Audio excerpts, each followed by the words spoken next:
Greetings, demons, and welcome to Warhammer Weekly, episode 24. So this is, compared to the last few weeks, a much quieter week in terms of topics, but we've still got plenty to talk about. So without further ado, we're going to get into pickups, and then straight into the topics. Not the leader of a cult, RabbitWithAxe. Okay, so starting off with pickups, of course, I'm going to go out a little bit out of order to how I would prefer, just because I want to get these out of the way. So the newest issues of Stormbringer are here. I got a pack of brushes with it this time around, but yeah, we've got which one's this? Issue 19, which comes with the Cardus Steel Soul model, which is very neat. You can see it there. We have which one is this? 20, which has, if I can actually reveal it, the More Schroller Slogoff Part 1, and Part 2, I believe, is in issue 21. Yeah, it is. So in issue 21, we have Part 2 of the... I hate this. Of the More Schroll Slogoff. So yeah, very nice to get a pretty substantial kit there. Very good for my Orc army. And then we also have the Encounters number 1, which is the Ogre Tribe's Tyrant. So this is like an extra thing that you get every once in a while, and yeah, you get to build a Tyrant from the Ogre tribes, which is very interesting. I'm definitely going to be building that one up soon. And then issue 22 came with two colours, Avalon Sunset and Griff Charger Grey, which, yeah, nice paints to get. I already have Avalon Sunset, but I don't actually have Griff Charger Grey, so that one's going to be very nice to add to the collection. But, yeah, overall, very nice set there from Stormbringer, and, yeah, now I can get those out of the way, get the brushes out of the way as well. Back to the order I actually kind of wanted to go in, and I've already thrown away the box, and all the models are currently drying from having their primer done, but, I did pick up the Farstalker Kinband last week. This was one of the things that I was talking about that I'd forgotten to bring back with me, that I was still at my partner's. And yeah, I finally picked up the Crew Kill Team.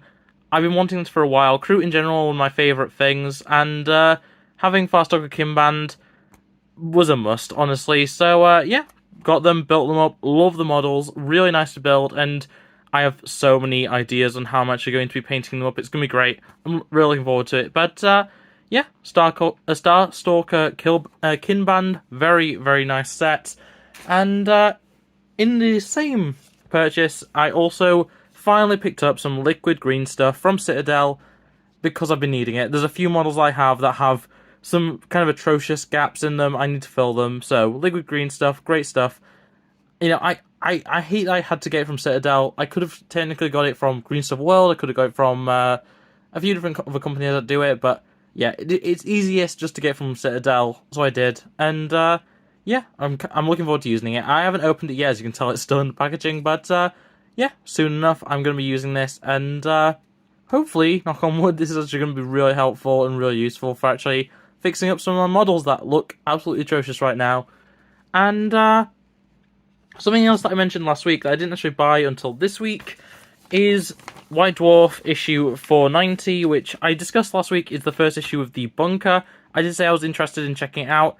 Obviously, this is just the outer wrapping. I have actually been reading through it. Very interesting stuff, actually. Some really cool stuff, especially for the Bunker.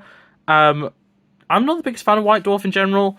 I'm probably going to be getting a subscription at some point, but yeah, I've been really enjoying reading through this. But yeah, I picked it up just because, as I say, I want to check out the Bunker, and honestly, there's quite a lot of really nice, I forget what the faction's called, but is it the Sylvaneth? There's a load of painting guides for them, which are also really useful for if you're trying to, you know, paint terrain that has trees and stuff, so, very, very good pickup there. What else? I don't believe I showed these off, so these are the Psychic cards. I don't remember how to open this box. Just open this way. I actually can't remember. Oh, there we go. There we go. So these just have all the different psychic, like, abilities and stuff. I don't really know the use of this. I just thought it looked cool. I'm going to be honest, I have no idea when this was, like, relevant at all. But it looked cool. I really like the, like, aesthetic of it, and it just adds to my collection of random things that I just have from various editions of Warhammer. And yeah, old logo and everything, so it's probably 8th edition or 7th edition, but yeah, it just looks very cool to me. And I got it at a decent price, so I'm not complaining too much. Speaking of picked up a decent price, I managed to get Xenos. My favourite, probably, Warhammer book so far. I really do like the Eisenhorn series in general, and obviously Xenos, the first one, is great. I'm not sure what this, like, Black Library collection is. It says Legends Collection, Warhammer 40,000 on it, but I'm not sure what it actually pertains to, whether this was some sort of, similar to Stormbringer, whatever, or Imperium magazine, sort of like, you got another book every time. This one is issue 2 apparently, but yeah, very, very nice to have this in hardback form. It looks great, and yeah, really good price on this. I'm really happy with having a copy of Xenos now. That's actually, you know, perfect condition. Very happy with that. And then finally for purchases, I actually did pick up myself some technical paints. I've got Technical Storm Shield, which is the matte finish, and then some Technical Sterling Mud, which is supposed to be for my my crew. My crew are going to be on muddy bases, so that is for that. But yeah, both of these I've been needing for a little while. Sterling, I kind of got pushed because I want to use it for my crew. But Storm Shield, I've been needing it for a while. There's a few models that definitely need a coat of it. I've just been a bit lazy and not got it, but yeah, picked them up now. And finally, while I was at Warhammer getting those, I did actually get the this looks really stupid. I got the monthly model. Obviously, I have since then, because I just built it as the default at first, but I didn't glue anything. I just, you know, put it all together normally. I have then put a beaky helmet on, and I've completely removed the original shoulder pad to put on a Deathwatch shoulder pad. If you don't know, my Leviathan box has been built as Deathwatch, so I just wanted to test out if it was possible. It is very, very possible, very easy to remove that shoulder pad. And yeah, I've got an Infernus Marine for my Deathwatch. I don't know what I'm going to do with this one, because obviously this is just a spare, essentially. But yeah, very happy with how he turned out, and yeah, very happy to have actually picked up this monthly model. I'm not sure if these bases are in the Leviathan box, because I haven't built my Infernus Marines yet, but I'm pretty sure they have regular bases, so I'm going to find out about that. But if that's an exclusive base design, that's really, really cool. But in any case, that is everything for pickups, and I guess we should get into the main topics. And so the first topic we're going to get into is something that I don't usually cover, and that is a new DLC for one of the various Warhammer video games. So Chaos Gate, which I have been at various times very interested in, is getting a new DLC that brings the Officio Assassinorum into the game, and that's really it. It's called Demon Hunters Execution Force, and genuinely it looks pretty fun. As far as I'm concerned, Chaos Gate is essentially a turn-based, like XCOM style game, and honestly, having things like assassins in a game like that is really, really cool to me. And yeah, just in general, like, this looks really, really fun. I haven't played Chaos Gate. I do own it. I just have never played it yet. But yeah, this is definitely going to be a nice little addition to that game. So yeah, it's, I believe, available now. Or it's going to be available very soon. I'm not actually completely sure. But in any case, yeah, the new Chaos Gate Demon Hunters Execution Force DLC, it brings this Assassinorum, which is really cool. And yeah, that's really all I've got to say about it. And then going back to the tabletop, we have finally got all the information about Warhammer Legends. So obviously, a lot of models, a lot of older models especially, don't really get updated rules, and they get called Legends, essentially. So we actually got the field manual, the cards for every unit that is Legends for every faction, as well as a legendary units breakdown, which includes the ability to actually say a certain unit counts as a certain other unit, which is really cool. But yeah, overall, I don't have too much to say about this. Honestly, some of the Legends editions are nice, and they're understandable, especially in the Space Marine Codex. Others, like the Tau, about half their models are now Legends.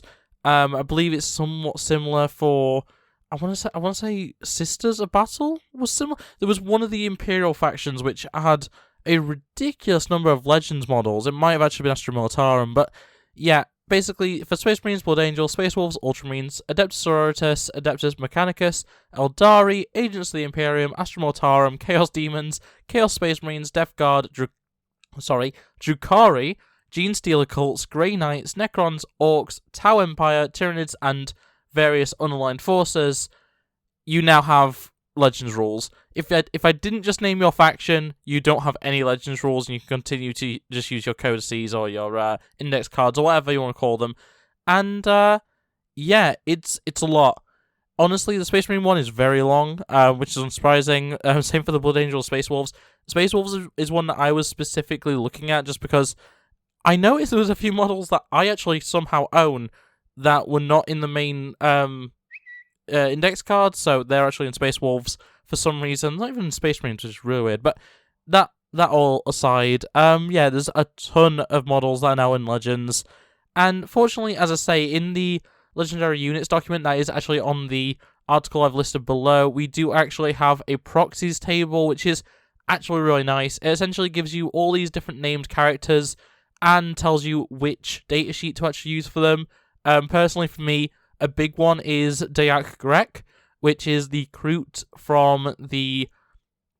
I'm going to mess up the name of this. It's from the standalone board game. We'll talk about the new version of that later. What is it? Blackstone Fortress. There we go. Yeah, Dayak Grek from the Blackstone Fortress. He doesn't have rules. He's not. None of the Blackstone Fortress units that are unique to that game are going to have rules. So you can actually use them as other things. And with Dayak Grek, they're actually suggesting you use him as a Kroot Shaper, which I'm very happy with. And yeah, there's just a bunch of stuff like that. It's actually a really, really cool little thing.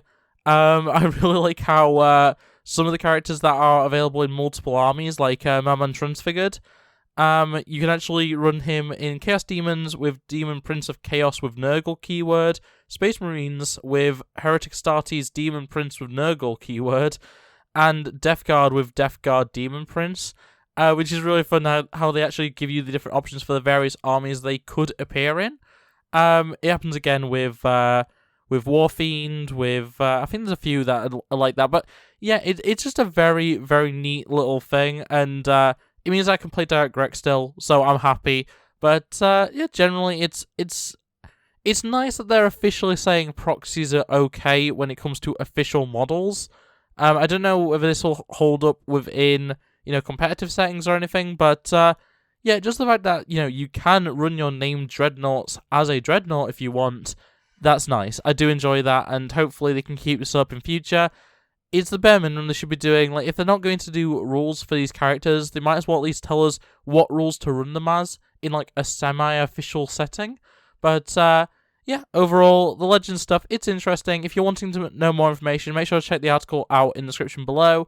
And, yeah, otherwise, that's it for what I can say about it. And speaking of Legends of a different sort, we finally have Minka Lesk releasing very, very soon. Obviously, a new model is coming out for her, the Cadian, I guess, is she a captain? Is she a lieutenant? I can't remember her rank, but in any case, the main character from a bunch of different novels within the Adeptus Militarum. And not only is the new model coming out, we're actually getting a new book, which we did know about, but Shadow of the Eighth is going to be coming out alongside the model. And on top of that, we're also getting the Minka Lesk, The Last White Shield omnibus sort of thing, which includes the Battle for McGrath Hive, Cadia Stands, Cadian Honor, Traitor Rock, and the Place of Pain and Healing. So that's all of the previous stories in like the Minka Lesk timeline sort of thing. So I'm probably going to be picking up Minka Lesk, The Last White Shield. It's something that I've been very interested in, is the whole like Cadia stuff. So the fact that it includes Cadia Stands, the fact it includes Cadian Honor, great pickup for me. And yeah, Shadow of the Eighth, I'm sure is going to be great as well. There's a very nice special edition that's coming out with that. But of course, the model is the main thing. I still think the face is off. I need a better face than that. I don't know what it is about it. It just looks wrong. But otherwise, great model, the bolt pistol, the power sword, just genuinely just an excellent model, the great basing and stuff like that. Definitely worth picking up if you're into having some of the more, like, not recognizable, but more of the book characters, I already have quite a lot of the Black Library series models, so this will make a fine addition to those, and yeah, just in general, very nice that we're finally getting oh, Jesus Christ. There we go. Minka Lesk, even. And along that, we also have the Fall of Casamirak mission, which you can download. It's a completely free mission to play that relates to Minka Lesk, which is really nice. And yeah, realistically, that is going to be it for that. So yeah, obviously we already knew about this model, we already knew about the books and everything, but they're now out, or they're now about to come out. They were on pre-order last weekend, so they're coming out this weekend, which is very nice. Actually, I guess they're out now. Yeah, they're out now. Either way, yeah, Minka Lesk finally out. There we go. And moving on to some Warhammer board games. So some of these we already did know about, but I'm going to go over them all anyway. So we have Space Marine the board game, which is essentially the board game adaptation of the video game Space Marine, which is based on the tabletop game Warhammer 40,000. It's a funny workaround, but yeah, Space Marine the video game, the board game even, is coming out in a few more territories right now. Right now it's only available in the US, I believe, but it is going to be coming to a bit of a wider field soon. I think it's just reaching a few places in Germany, I think, and a few other places in Europe. But yeah, so I'm still not going to be able to get it because it's not available in the UK yet. But yeah, you get your lieutenant. That loses me some nerd points there. I can't remember what his name is. Oh, the main character of Space Marine. It's Lieutenant. Well, it was Captain in the first one, but it's Lieutenant. What is his name? I actually can't remember. But yeah, you get him along with a bunch of Termagants, which is very nice, and a game mat and game rules and all that kind of stuff. It looks pretty fun. But yeah, I'm very excited to get that model because once again, I like my weird niche characters from very specific pieces of media in the Warhammer universe. A new game that we actually got revealed is Combat Arena Lair of the Beast. And this is what I was saying before about a repackaging of Blackstone Fortress. This is all the models, or all the exclusive models from Blackstone Fortress, put into a smaller scale board game. And this looks really interesting. I hope that this does come out globally, because as much as I already have Blackstone Fortress, so I already have all this content, I would really like more of these models, and especially the Abacon or something, the monster thing from the expansion. I never actually got that expansion, so that's really cool. There's a few other expansion models included. So yeah, just overall, does it actually say here? I don't think it says what the monster model is. That's a shame, but yeah, it's just a very nice set of miniatures with what looks like a pretty fun board game to boot. So hopefully that does come out globally at some point. Right now it's the same case where it's the US and Germany, and I think a few other territories, but that's the two main ones. But yeah, still very, very cool. And then finally, for these Warhammer board games, we have the Warhammer Underworlds starter set. Obviously, Underworlds gets a lot of content. Well, for the most part, it gets quite a lot of content. And yeah, it's getting a new starter set, which I believe is already available. I think this is actually available globally. I'm pretty sure I have seen it on the Games Workshop website in the UK, so I'm assuming it's available everywhere. But yeah, it's the Undead versus the Stormcast. Pretty standard setup. It looks interesting. My partner is very interested in this one. I'm not so interested. But yeah, I'm probably going to end up picking up this at some point, because I do have a few Underworlds clans, or whatever you want to call them.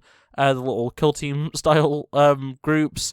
So yeah, it makes sense for me to pick this up at some point. But yeah, that is all of them. Like honestly, like the announcement of the Battle Arena Lair of the Beast is really interesting. It's a brand new format for these games, and the fact they're just starting with a game that's already available, because we can still buy Blackstone Fortress right now on the Games Workshop website. So it is very weird that we are also able to now get the same models plus a few extras in this. But I'm not complaining. As I say, I quite like it, and yeah, hopefully it means that we're going to get more stuff like this. Maybe for Cursed City, Combat Arena Cursed City would be very cool. But yeah, very, very neat, and it's good to know that things like Space Marine are actually moving out to a few extra places. Hopefully, eventually they'll be global. I really want the Space Marine board game, but yeah, moving on. And from the 41st millennium right down to the 31st with Heresy Thursday, we have tiny fire support incoming for Legions Imperialis, and we have both the Leviathan as well as everyone's favourite boat on legs, the oh no, I've lost where it is. Basically, we have the Contemptor Dreadnought, the Demos Predators, and Sicaran Battle Tanks, And then there's also the boat-looking one, which I can't remember what it's called, and it doesn't say it in the article. Deredeo. The Deredeo. There we go. They got it eventually. The Deredeo Dreadnought, as well as the Contempt Dreadnought. I am messing up badly today. It's not even the Contempt, it's the Leviathan. I'm messing up so badly. It's the Leviathan Dreadnought and the Deredeo Dreadnought, which is the big bulky boy and the boat-looking boy, along with a bunch of other, anti-tank stuff, which is very cool to see. Tarantula sentry batteries with las cannons and Hyperios air defense launchers, and just a bunch more stuff for Legions Imperialis. I have butchered this section, but we're running with it. So the Leviathan and Deredeo Dreadnoughts are actually going to be in their own box after the main box releases, which is really cool. I'm going to end up getting basically everything for Legions Imperialis. I know already. Other than the Titans and the Knights, I don't think I'm going to be getting all those. But when it comes to Dreadnoughts, I love them. I love them all. I'm going to get more of them. And the fact that this box just comes with 8 more Dreadnoughts, along with 8 more anti-tank things, it's just a lot. There's a lot of cool stuff. And just some really neat stuff to go through. So Leviathan and Deredeo, very cool to see. But that's really all I can say about it. And we also got a little bit of a better look at the new combat walker for the Solar Auxilia in, the same game in epic scale. And it looks cool. I'm not that interested with the guard stuff, with the Solar Auxilia stuff. But it looks interesting. It looks like a very nice model. If you're interested in Solar Auxilia in Imperial Legion, or Legion Imperialis even, check out the article below, but I'm not going to go into too much detail of it. They look great. I like the colour scheme, the blue and the bronzy colour with the green rockets and stuff. Very nicely painted and everything, and just in general, just some very, very nice models. But there's not much I can say about it, so moving on. And that somehow actually brings us to our final topic of the week. So as I say, much quieter week than last week. And that is the Rumour Engine for the 18th of July, 2023. So, this one's kind of interesting. It's simply some terrain. It's something that looks vaguely Seraphon in terms of construction, with some trees and some slime and some vines and stuff going around it. It looks interesting. It's definitely terrain of some description. Might be basing for, a bigger model, potentially. But, personally, as I say, I think it kind of looks like Seraphon work. Maybe it's something, I don't know. I doubt this is anything other than AOS, personally. It looks to me very Seraphon in terms of construction. It also, just based off, the molding on it, which unfortunately is really shown off by the fact it's a black and white image, it does kind of look like this is going to be a resin thing, whatever it is, which, for some people is fine. For me, I don't really like resin, but, it looks interesting. It's, some more terrain, some more background pieces for a bigger model. So, very nice, but just not really too much to say about it. And on that note, that is going to be it for this video. So I hope you enjoyed. If you did, make sure to like it, subscribe if you're new here, and ring a bell so you never miss an upload. Otherwise, comment below, what do you think of the topics today? Tell me about what your thoughts are on the various Warhammer board games. Are you interested in them? Are you able to actually get them? Are you in a country where you can actually get them yet? And also just a tiny thing about Minka Lesk. What are you guys thinking about that model specifically? Because I don't like the face. I think it's wrong. I don't think it suits the character. But I'm sure there's plenty of people that really like it, so I'm not gonna tread on it too much. But that's gonna be it for the video. So thanks for watching, and I hope to see you next time. Bye. Look at the screen, you'll be fine. Culture's a disease, but we'll survive. I just wanna